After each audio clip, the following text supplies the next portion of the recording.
வணக்கம். மலரட்டும் வசந்தம் என்ற இந்த நிகழ்ச்சிக்கு உங்கள் அனைவரையும் அன்போடு வரவேற்கின்றேன். உனக்கு வந்திருப்பது எவ்வளவு பெரிய சோதனை என்று கடவுளிடம் சொல்லாதே, உனக்கு துணையாக இருப்பவர் எவ்வளவு பெரிய கடவுள் என்று சோதனையிடம் சொல் என்ற இந்த சிந்தனையோடு இன்று நாம் நிகழ்ச்சிக்கு செல்லலாம். இன்று நாம் இறைவன் மீது எந்த அளவிற்கு நம்பிக்கை வைக்க வேண்டும் என்ற தலைப்பில் பார்க்க இருக்கிறோம். இதை பற்றி விளக்கம் தருவதற்காக நம்மிடையே இணைந்துள்ளார் பிரம்மா குமாரி சகோதரி சோபா அவர்கள். இவர் கடந்த 25 ஆண்டு காலமாக ராஜயோக தியானத்தை பயின்றும் பயிற்றுவித்தும் வருகிறார். ஆஸ்திரேலியாவில் உள்ள சதர்ன் குயின்ஸ்லாந்து பல்கலைக்கழகத்தில் MBA பட்டம் பெற்றவர்.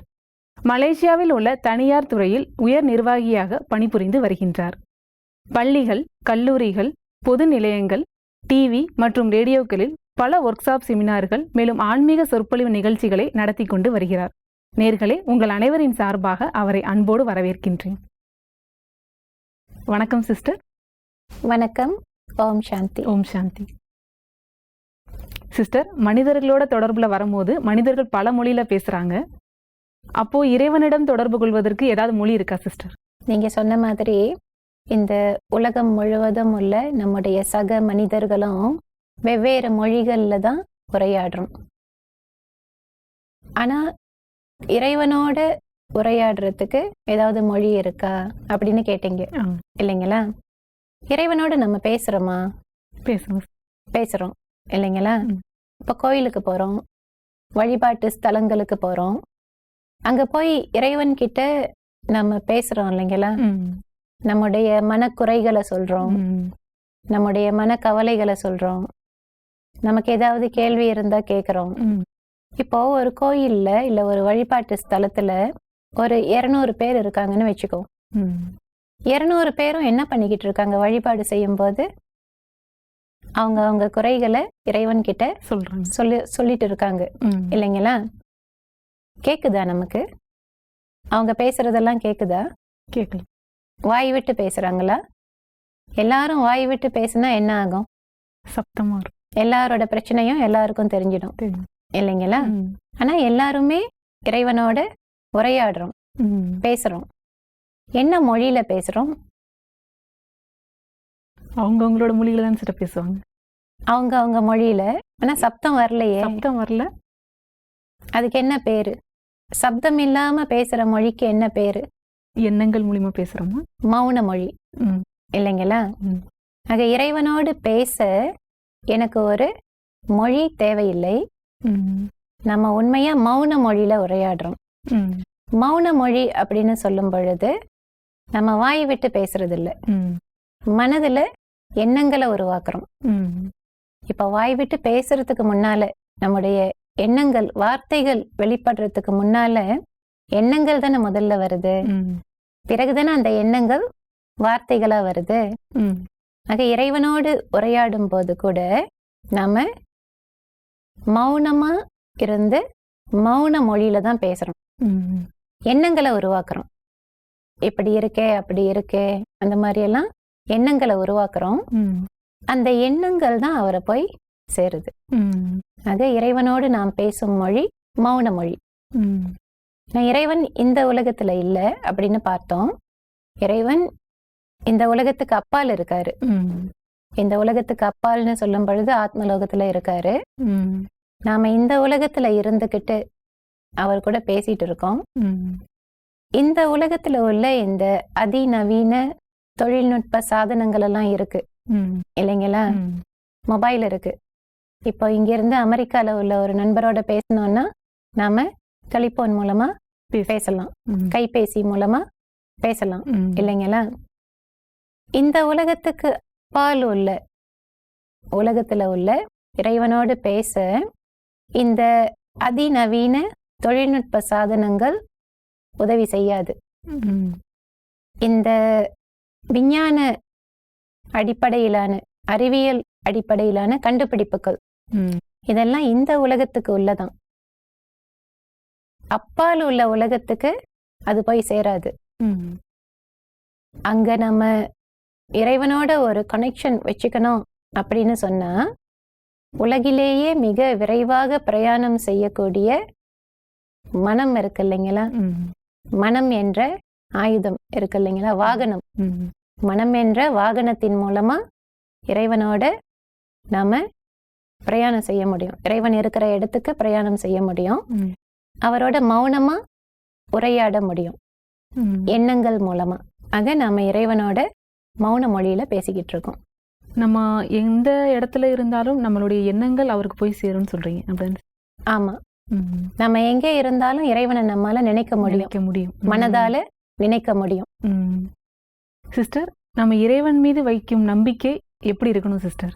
இந்த மனித உறவுகள் அப்படின்னு வரும்போது, இந்த மனித உறவுகளின் அஸ்திவாரமே நம்பிக்கை அப்படின்னு தான் சொல்லுவோம் இல்லைங்களா?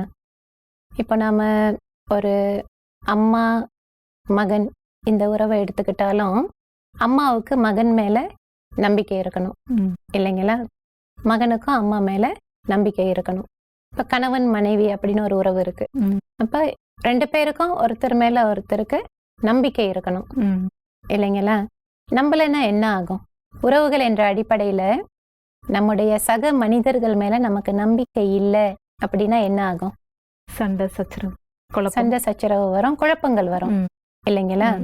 ஆக சக மனிதர்களோட நாம உறவுல வரும்போதே இந்த நம்பிக்கை எவ்வளவு முக்கியம் இல்லைங்களா? எந்த அளவுக்கு நம்புறோம், வாழ்க்கையில எதெல்லாம் நம்புறோம்? நம்ம ஒரு வாகனத்தை ஓட்டிட்டு போய்கிட்டு இருக்கோம், ரொம்ப ஸ்பீடா போய்கிட்டு இருக்கோம்.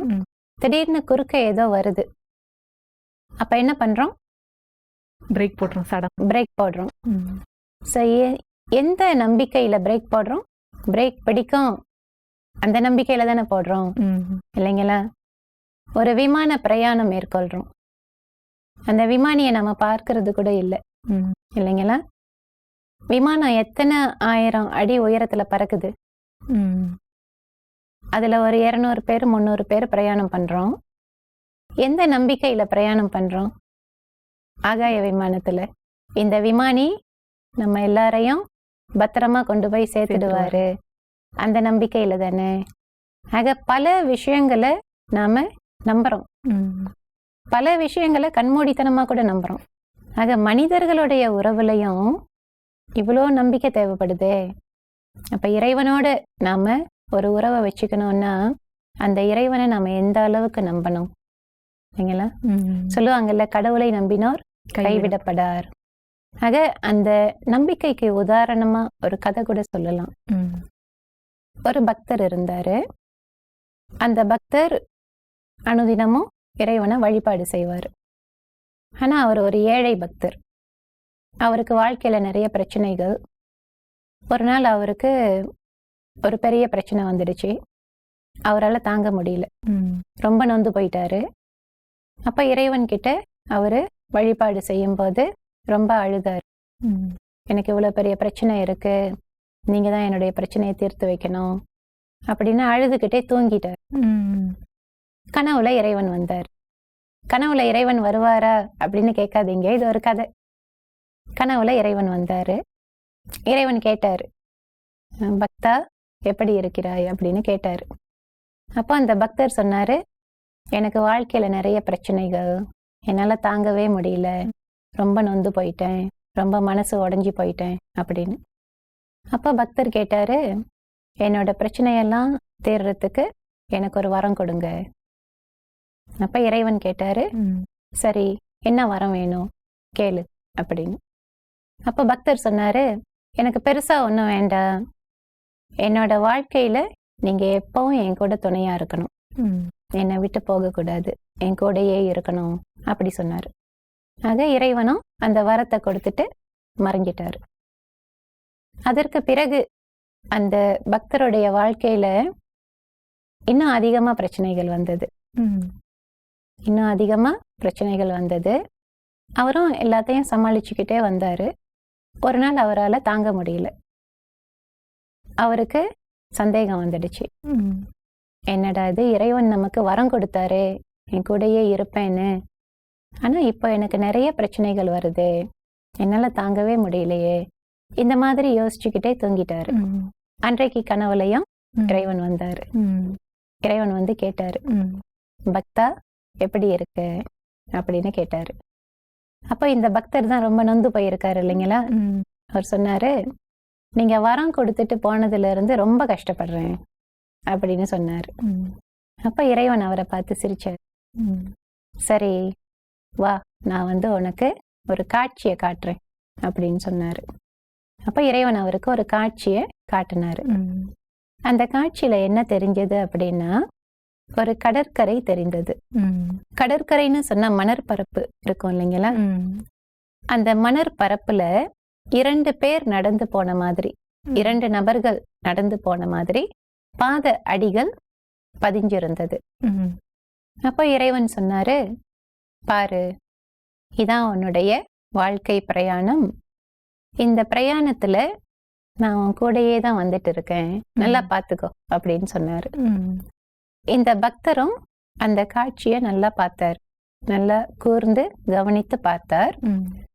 இறைவனை பார்த்து, ஆமா உண்மைதான், நீங்க என்னை ஏமாத்திட்டீங்க அப்படின்னு சொன்னாரு. அப்ப இறைவன் கேட்டாரு, எப்படி நான் உன்னை ஏமாத்தினேன் அப்படின்னு. அப்ப பக்தர் சொன்னாரு, நான் என்னுடைய வாழ்க்கையில சந்தோஷத்தை அனுபவிச்சப்பெல்லாம் நீங்க என் கூடயே நடந்து வந்தீங்க. 2 நபர்கள் நடந்து போன மாதிரி பாத அடிகள் பதிவாகி இருக்கு. ஆனா நான் என்னுடைய வாழ்க்கையில துக்கத்தை அனுபவிச்சப்பெல்லாம் நீங்க என்னை விட்டுட்டு போயிட்டீங்க, நான் மட்டும் தனியா நடந்து போயிருக்கேன் அப்படின்னு சொன்னாரு. இறைவன் திரும்ப அந்த பக்தரை பார்த்து சிரிச்சாரு. சிரிச்சுட்டே சொன்னாரு, என்ன சொன்னாருன்னா, நீ உன்னுடைய வாழ்க்கையில சந்தோஷத்தை அனுபவிச்சப்பெல்லாம் நான் உன் கூடயே வந்தேன், உன் பக்கத்திலேயே நடந்து வந்தேன். ஆனா நீ உன்னுடைய வாழ்க்கையில துக்கத்தை அனுபவிச்சப்பெல்லாம், கஷ்டத்தை சந்திச்சப்பெல்லாம் நான் உன்னை நடக்கவே விடல, உன்னை என் தோல்ல தூக்கிட்டு போனேன், அது என்னோட பாத அடி, உன்னோட இல்ல அப்படின்னு சொன்னாரு. ஆக இது ஒரு கதை தான். ஆனா அந்த கதையில உள்ள கருத்தை நாம எடுத்துக்கலாம் இல்லைங்களா? இங்க இறைவன் அப்படின்னு சொல்லும் பொழுது அவர் நமக்கு அப்பா இல்லைங்களா? நமக்கு ஏதாவது கஷ்டம் வரும்போது இறைவா என்னை காப்பாத்து அப்படிதானே அழைக்கிறோம். ஆக நமக்கு எப்ப உதவி செய்யணும், எந்த அளவுக்கு உதவி செய்யணும் அப்படின்னு அவருக்கு தெரியும். அதான் பல தருணங்கள்ல நம்ம என்ன சொல்றோம்னா, தலைக்கு வந்தது தலப்பாவோட போயிடுச்சு, தலைப்பாகையோட போயிடுச்சு. அதாவது பெருசா ஒரு துன்பம் வர இருந்தது, ஆனா அது சின்னதா போயிடுச்சு இல்லைங்களா? ஆக அதுக்கு என்ன காரணம்னு சொன்னா, இறைவன் மேல நாம நம்பிக்கை வைத்து எல்லா காரியங்களையும் செய்யும் போது சில சமயங்கள் நாம எதிர்பார்த்த அளவுக்கு முடிவு இல்லாம இருக்கலாம். அதை வச்சு நாம இறைவன் மேல சந்தேகப்படக்கூடாது இல்லைங்களா? இப்ப ஒரு அப்பா ஒரு மகனை எடுத்துக்கோங்களேன். மகன் பரீட்சையில நல்ல மார்க் வாங்கல. அப்பா என்ன சொல்லுவாரு? பரவாயில்ல, அடுத்த பரீட்சையில இன்னும் நல்லா முயற்சி பண்ணி மார்க் வாங்கு அப்படின்னு சொல்லுவாரு இல்லைங்களா? ஆக அதே மாதிரி நமக்கு வாழ்க்கையிலையும் பரீட்சைகள் வருது. அந்த பரீட்சைகள் வரும்போது அதை நாம எந்த மனப்பக்குவத்தோட எதிர்நோக்கிறோம்? இறைவன் மேல நம்பிக்கை இருந்தா எப்படிப்பட்ட பரீட்சை வந்தாலும் நம்ம என்ன செய்வோம்? தைரியமா எதிர்நோக்குவோம் இல்லைங்களா? ஆக கஷ்டங்கள் வரும்போது நம்ம கடவுளை குறை சொல்லக்கூடாது. மனித இயல்பு என்னன்னா, சந்தோஷம் வரும்போது காசேதான் கடவுளட இல்லைங்களா? கஷ்டங்கள் வரும்போது கடவுளுக்கு கண்ணே இல்லை, என்ன சோதிக்கிறாரு. உண்மை அப்படி இல்லை. நமக்கு வர்ற கஷ்டங்கள் கூட நாம நம்பிக்கையோட இறைவனை நினைச்சு இறைவனோட ஒரு தொடர்புல இருந்தோம் அப்படின்னு சொன்னா அந்த கஷ்டம் வராது அப்படின்னு சொல்ல முடியாது. கஷ்டங்கள் வரும். ஏன்னா வாழ்க்கையில மேடு பள்ளம் இருக்கு இல்லைங்களா? இந்த வாழ்க்கை ஹைவேல பிரயாணம் செய்யற மாதிரி ஒரு பிரயாணம் கிடையாது. மேடு இருக்கு, பள்ளம் இருக்கு, எல்லாமே இருக்கு. ஆனா அந்த கஷ்டங்களை எதிர்கொள்ளக்கூடிய அந்த மன வலிமை, அந்த மன தைரியம், அது நமக்கு இருக்கும். இறைவன் அதை நமக்கு கொடுப்பாரு. ஆக கஷ்டங்களை பார்த்து நாம அப்ப கவலைப்பட மாட்டோம். இறைவன் மேல அசைக்க முடியாத நம்பிக்கை இருக்கணும். சந்தேகம் இருக்கக்கூடாது. அந்த அசைக்க முடியாத நம்பிக்கையை கொண்டு வருவதற்கு ஏதாவது பயிற்சி இருக்கா சிஸ்டர்? இந்த அசைக்க முடியாத நம்பிக்கை நமக்கு இருக்கணும்னு சொன்னா முதல்ல நமக்கு தன்னம்பிக்கையும் இருக்கணும். இறைவன் மேல நமக்கு நம்பிக்கை இருக்கணும். அதே நேரத்துல தன்னம்பிக்கை அப்படின்னு சொல்றோம் இல்லைங்களா? ஏன்னா யார் தனக்கு உதவி செய்கிறாரோ அவருக்கு இறைவனின் உதவி கிடைக்கும் அப்படின்னு சொல்லப்படுது. இப்ப நான் எந்த முயற்சியும் பண்ணாம இருந்துட்டு கடவுள் எனக்கு உதவி செய்யல, இறைவன் எனக்கு உதவி செய்யல, இறைவன் எனக்கு வழிகாட்டல அப்படின்னு சொல்லக்கூடாது. நானும் என்னால இயன்ற முயற்சியை மேக்சிமம் பண்ணணும் இல்லைங்களா? ஆக அந்த மாதிரி நம்ம செய்யும் போது இறைவனுடைய உதவி கிடைக்கும். அதை நம்ம அனுபவம் பண்ண முடியும். சிஸ்டர், இப்போ இறைவன் மீது நம்பிக்கை வைக்கணும்னு சொன்னீங்க. நான் இப்போ இறைவன் மீது நம்பிக்கை கொண்டு தியானம் பண்றேன்னா எனக்கு என்னுடைய மனநிலை அமைதியா இருக்கு, என்னுடைய லைஃப் சுமூகமா போயிட்டு இருக்கு. அப்போ என்னை சுத்தி இருக்கவங்க பல விதமான பிரச்சனைகள்ல இருக்காங்க. இப்போ அவங்களுக்காக நான் தியானம் பண்ண முடியுமா சிஸ்டர்? அவங்களுக்காக நீங்க தியானம் பண்ண முடியுமா? மற்றவர்களுக்காக நாம் தியானம் பண்ண முடியுமா? இப்ப எனக்கு பசிக்குது, எனக்காக நீங்க சாப்பிடலாமா? இல்ல உங்களுக்கு ஒரு நோய் வந்துடுச்சு, மருந்து ரொம்ப கசப்பா இருக்கு, பரவாயில்ல சிஸ்டர் எனக்காக இந்த மருந்தை நீங்க சாப்பிடுங்க அப்படின்னு சொன்னா முடியுமா? முடியாது. எனக்கு பசிச்சா நான் தான் சாப்பிடணும், எனக்கு நோய் வந்தா நான் தான் மருந்து சாப்பிடணும் இல்லைங்களா? நான் தியானம் செய்தா என்னால நன்மையை அடைய முடியும். இறைவனோட தியானம் பண்ணும்போது எனக்கு சக்திகள் கிடைக்குது. இறைவனுடைய குணங்களை என்னால அனுபவம் பண்ண முடியுது. அந்த குணங்களை என்னுடைய வாழ்க்கையில கடைபிடிக்க முடியுது. அப்ப அதற்கான முயற்சியை நான் மேற்கொள்ளணும். சில சமயங்கள்ல என்ன ஆகுதுன்னா சிலர் நம்ம கிட்ட சொல்லுவாங்க, சிஸ்டர் எனக்காக கொஞ்சம் தியானம் பண்ணுங்க அப்படின்னு சொல்லுவாங்க. இப்போ ஒருத்தர் எப்போதும் அவர் தியானம் பண்றாரு, ஆனா ஏதோ ஒரு காரணத்தினால அவரு நோய்வாய்ப்பட்டுட்டாரு, ரொம்ப பலவீனமா இருக்காரு. அவர் நல்லா இருந்தப்போ, ஆரோக்கியமா இருந்தப்போ அவரு நல்ல முறையில தியானம் பண்ண முடிஞ்சது. நோய்வாய்ப்பட்ட பிறகு அந்த உடல் நோய் தாக்கத்தாலையும் அந்த மனோ வலிமை இல்லாதனாலையும் முன்ன செய்த அளவுக்கு அவரால் தியானம் பண்ண முடியல. அப்ப நம்ம என்ன செய்யலாம்னா, அவருக்காக நாம தியானம் செய்யும்போது அந்த அதிர்வுகளை அனுப்பலாம், அந்த சக்திகளை அவருக்கு நாம அனுப்பலாம். அந்த அதிர்வுகள்னு சொல்லும் பொழுது இப்போ சில சமயங்கள்ல நம்ம யாரையாவது நினைக்கிறோம், உடனே அவங்க கிட்ட இருந்து ஒரு போன் வருது, நம்ம சொல்றோம் இப்பதான் அவங்கள நினைச்சேன், அதுக்குள்ள நீங்களே கூப்பிட்டுட்டீங்க. இல்ல யாரையாவது பத்தி யோசிச்சுட்டு இருக்கோம், அவங்களே நம்ம முன்னால வராங்க, என்ன சொல்றோம், இப்பதான் உங்களை பத்தி நினைச்சுக்கிட்டு இருந்தேன், வந்துட்டீங்க, நீங்களே வந்துட்டீங்க, முன்னால வந்துட்டீங்க அப்படின்னு சொல்றோம். சில சமயங்கள்ல நாம யாரையாவது கூப்பிடுறோம், தூரத்துல உள்ளவங்களை போன் மூலமா அழைக்கிறோம். இப்பதான் நான் உங்களுக்கு கால் பண்ணணும்னு நினைச்சேன், நீங்களே கால் பண்ணிட்டீங்க அப்படின்னு சொல்றாங்க. ஆக இத மனத்தொடர்பு அப்படின்னு சொல்றது. சரிங்களா? இப்போ ஒரு அம்மா இருக்காங்க, ஒரு மகன் வெளிநாட்டுல இருக்காரு, வெளிநாட்டுல படிச்சுக்கிட்டு இருக்காரு. இந்த அம்மா தினமும் அந்த மகனையே நினைச்சிட்டு இருக்காங்க. ஒரு நாள் அந்த மகனுக்கு ஏதோ ஒரு ஆபத்து வந்துடுச்சு. இந்த அம்மாவால அதை உணர முடியுமா முடியாதா? முடியும். ஏதோ ஒன்று சம்திங் ராங் அந்த மாதிரி இருக்கு அவங்களுக்கு. திடீர்னு ஒரு செய்தி வருது, மகனுக்கு என்னமோ ஆயிடுச்சு அப்படின்னு. ஆக இதை நாம மனத்தொடர்பு அப்படின்னு சொல்லுவோம். நாம எதை நினைக்கிறோமோ, யாரை நினைக்கிறோமோ, அந்த உணர்வுகள் அவங்கள போய் சேருது.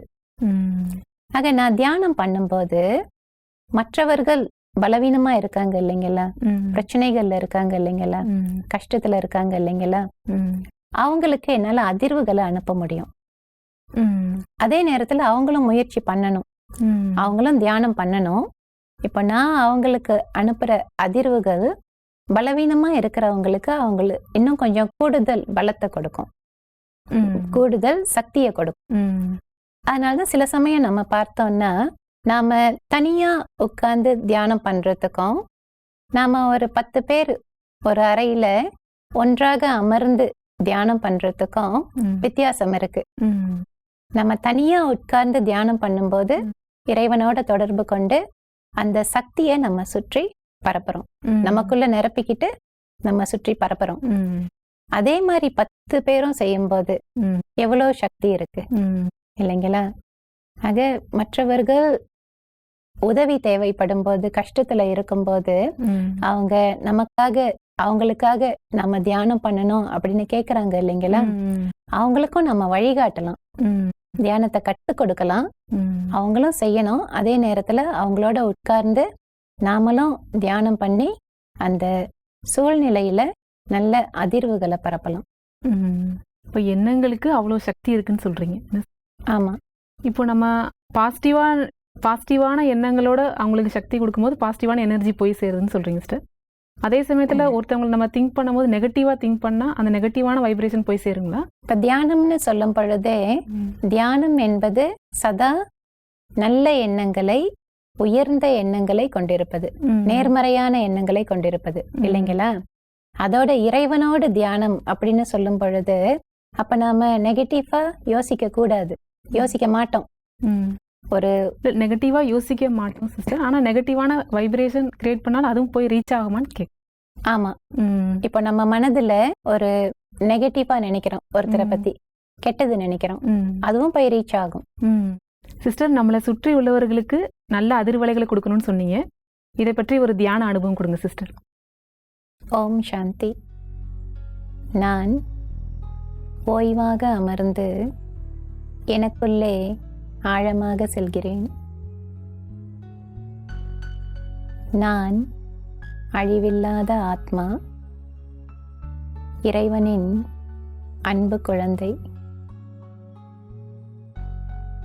நான் நெற்றியின் நடுவில் ஜோதியாக பிரகாசிக்கிறேன். என்னை சுற்றிலும் உள்ள சக மனிதர்களும் ஆத்மாக்களே. அவர்களும் இறைவனின் குழந்தைகள்.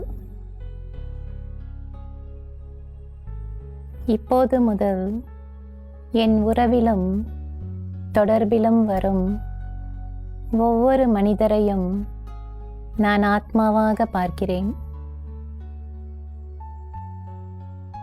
இவர் என்னுடைய சகோதரி ஆத்மா, இவர் என்னுடைய சகோதர ஆத்மா. இவரும் இறைவனின் குழந்தை. இறைவன் என்னை அன்பால் நிரப்புகிறார். தூய்மையான இறை அன்பை நான் என்னுடைய சக மனிதர்களோடு பகிர்ந்து கொள்கிறேன். நான் ஓர் அன்பு நிறைந்த ஆத்மா. அன்பை மட்டுமே அனைவரோடும் பரிமாறிக்கொள்கிறேன். ஓம் சாந்தி. சிஸ்டர், ஒரு அழகான தியான அனுபவம் கொடுத்தீங்க. மேலும் இறைவன் மீது எந்த அளவிற்கு நம்பிக்கை வைக்க வேண்டும் என்பதை பற்றி மிக அழகாக எடுத்து கூறினீர்கள். இந்த நிகழ்ச்சிக்கு வந்து கலந்து கொண்டதற்கு மிக்க நன்றி. வணக்கம். நன்றி, வணக்கம்.